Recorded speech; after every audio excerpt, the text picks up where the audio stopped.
नमस्कार मंडळी, मी तुमचा लाडका मित्र भरत विजय चव्हाण आणि मी तुम्हा सर्वांचं माझ्या युट्यूब चॅनलमध्ये स्वागत करत आहे. मंडळी, दर आठवड्याला 2-3 मराठी सिनेमे येणं ही आता काही नवीन गोष्ट उरलेली नाहीये आणि त्याचबरोबर दर आठवड्याला हेच मराठी निर्माते आणि डिरेक्टर्सनी कंप्लेंट करणं की आम्हाला प्रॉपर शो टायमिंग्स मिळत नाही आहेत, मॉलवाले आम्हाला नीट एंटरटेन करत नाही आहेत. मग प्रेक्षकांनी कशी मराठी सिनेमाकडे पाठ फिरवली आहे त्याच्यावर एक वेगळं लेक्चर झाडलं जातं. बट आता या गोष्टीला एंड काहीच नाही आहे, सोल्युशन यावर काहीच निघत नाही आहे.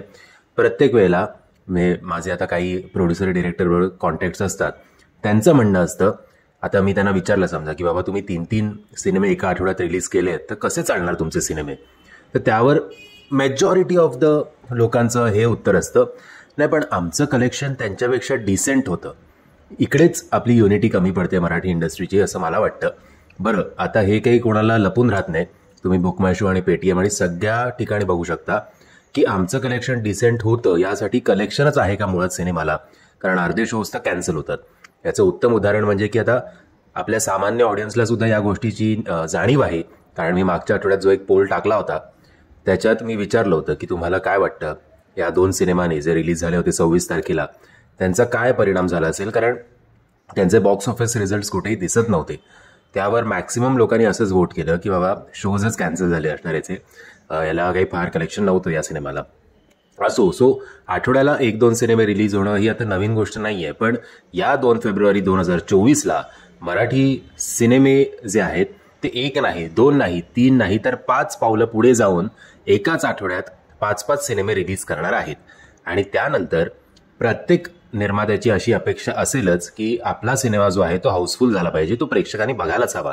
आणि जर शोज कॅन्सल झाले, वाटेल तसं बुकिंग नाही झालं, तर मग मराठी प्रेक्षकांनी मराठी सिनेमाकडे पाठच फिरवली आहे असं सुद्धा आपल्या पुन्हा एकदा कानी ऐकायला येईल, याच्यात काही शंका नाही. आता बघूया हे 5 सिनेमे नेमके आहेत तरी कोणते. दुर्दैवाची गोष्ट अशी की 5 पैकी जे 3 सिनेमे आहेत ते डिलेड प्रोजेक्ट्स होते. म्हणजे जर आपण रफ किंवा हार्ड शब्द वापरायचा झाला तर रखडलेले सिनेमे होते. पण आपण उगाच कोणाची मनं दुखवू नाही आहेत म्हणून आपण डिलेड असं बोलू. म्हणजे किती वर्ष डिले, तर 3-4 वर्ष, पॅन्डेमिकच्या आधीपासून काही काही तर 10 वर्ष डिले, एवढं रेकॉर्ड ब्रेकिंग डिलेवाले सिनेमे या आठवड्यात रिलीज होणार आहेत. आता डिलेड एखादा सिनेमा झाला किंवा एखादा सिनेमा डिले झाला तर याचा अर्थ असं नाही की तो सिनेमा पडतो. याचं उत्तम उदाहरण म्हणजे बाई पण भारी देवा हा सिनेमा. बाई पण भारी देवा हा सिनेमा पॅन्डेमिकच्या आधी शूट झाला होता, पण जेव्हा तो 2023ला रिलीज झाला तेव्हा त्यांनी काय धुमशान घातलं हे तर प्रत्येकालाच माहिती आहे.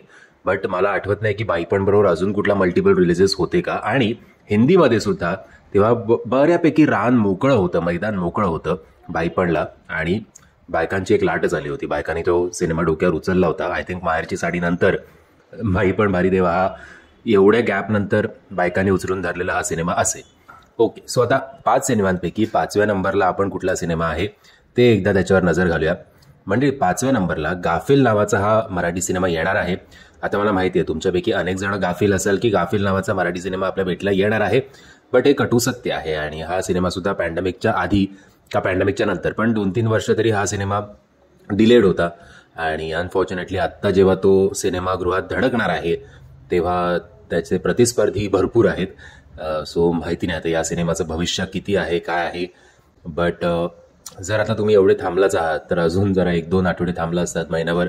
ऑब्व्हियसली हा सगळा विचार करतात निर्माते, नाही असं नाही, पण इन द एंड कोणाच्या हाती काहीच लागत नाही आणि मग आमचं कलेक्शन डिसेंट एवढंच ऐकायला मिळतं. 4थ्या नंबरला आहे सूर लागू दे हा सिनेमा. हा सिनेमा सुद्धा आय थिंक पॅन्डेमिकच्या आधी किंवा नंतर त्याच काळात झाला होता शूट सुरू याचं. ऑब्व्हियसली आता विक्रम सर आपल्यात नाही आहेत, सो विक्रम सरांचे जे चाहते आहेत ते त्यांच्या अशा कलाकृतींच्या माध्यमातून आपण त्यांची लेगसी जी आहे ती एन्जॉय करू शकतो. बट पुन्हा एकदा जर हाती प्रत्येकाच्या एकच शो लागणार असेल आणि समजा असं धरून चाला की ते एक शो जरी हाऊसफुल झाले तरी पहिल्या 3 दिवसात समजा 3 शो हाऊसफुल झाले तर त्यांनी काय कोणाच्या हाती लागणार आहे. एक तर तो पर्सेंटेजवर असतं, मॉलवाले 60% ठेवतात, निर्मात्यांना 40% मिळतं. आणि समजा एखादा शो हाऊसफुल झाला आणि असं धरून चाला की 1 लाख बुकिंग झालं, तर 1 लाखामधले म्हणजे एवढं बुकिंग नाही होत 1 लाख, पण एक अंदाज सांगतो तुम्हाला, 1 लाखमधले 40,000 यांच्या वाटीला आले, त्यात टॅक्स बिक्स कट झाला तर मग काय होणार आहे यांचं. एक तर ऑलरेडी जसं आपण जितका उशीर करतो सिनेमा रिलीज व्हायला तेवढं आपण जे पैसे त्यावेळेला गुंतवलेले असतात त्याचं डबल तसंही झालेलंच असतं.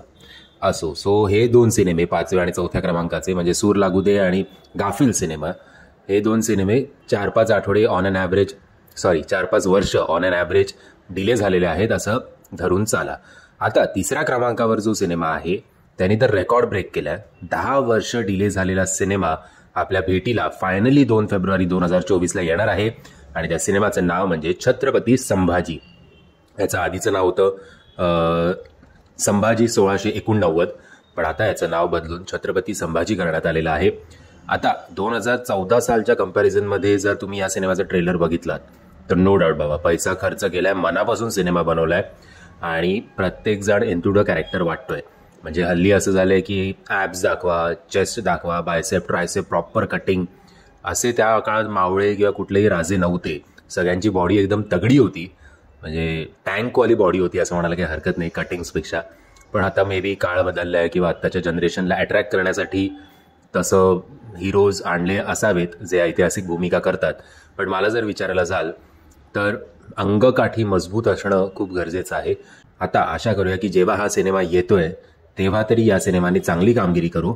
आणि फ्रँकली जेव्हा या सिनेमाचे मी एक व्हिडिओज टाकतो, या सिनेमाच्या व्हिडिओजना चांगला प्रतिसाद मिळतोय. सो कुठेतरी कदाचित ऑडियन्समध्ये सुद्धा या सिनेमावर जो काही अन्याय झाला असेल किंवा जे काही प्रॉब्लेम्स असतील त्याच्याविषयी सिम्पथी या सिनेमाबद्दल वाटते आणि आशा करूया की या सिनेमा बघायला लोक सिनेमागृहात जातील.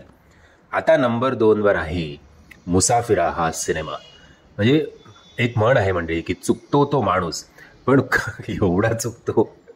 आणि ठीक आहे, आता दुर्दैव असं की पुष्कर जोग यांनी जेव्हा ते स्टेटमेंट पास केलं फेसबुकवर, म्हणजे पोस्ट केलं होतं, स्टेटमेंट नव्हतं, एक फेसबुकवर पोस्ट केली होती आणि त्याचा परिणाम डिरेक्टली आता त्यांच्या या सिनेमावर होईल असं वाटतंय.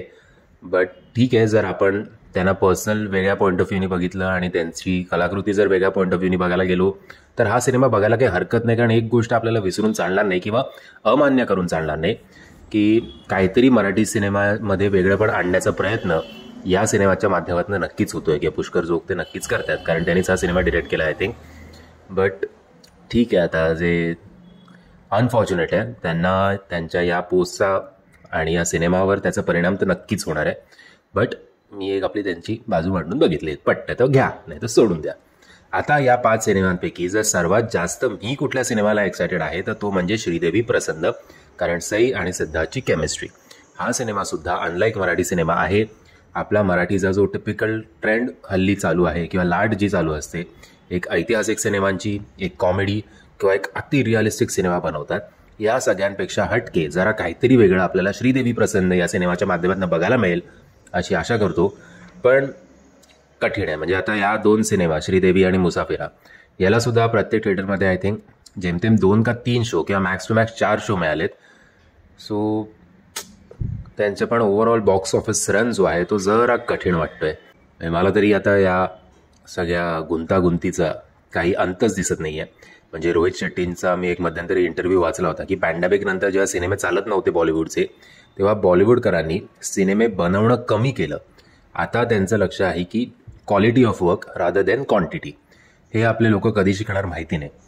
की जर 4-5 प्रोड्युसर एकत्र आले, एक मोठा बॅनरचा सिनेमा बनवला जिकडे आपल्याला ग्रामीण भागातले सुद्धा नावाजलेले कलाकार दिसतील आणि शहरी भागातले सुद्धा दिसतील, असं जर एक कॉम्बिनेशन आलं, हे मी खूप वेळा बोंबलून झालं आहे माझ्या चॅनलवर, पण ते निर्मात्यांना सुद्धा पटत नाही. त्यांचं एक वेगळीच कथा असते जे ते मला ऐकवतात. असो, एनिवेज या 5 सिनेमांपैकी तुम्ही कुठला सिनेमा बघण्यासाठी एक्सायटेड आहात हे कमेंटच्या माध्यमातून कळवा.